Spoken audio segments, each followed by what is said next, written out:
Linksys MBE7002 setup. First, unbox your Linksys MBE7002. You should find the router, power adapter, and an Ethernet cable. Plug the power adapter into the MBE7002 and then into a power outlet.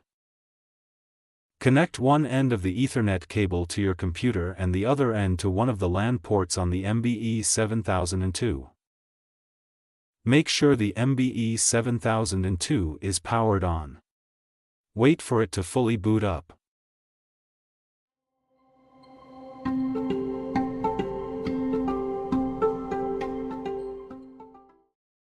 On your computer, open a web browser.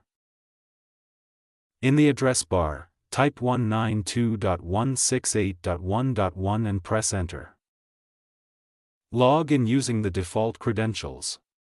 Typically, the username is admin and the password might be admin or password.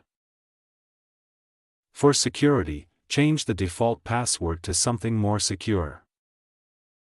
Save your settings and apply the changes. Check your connection to ensure everything is working correctly.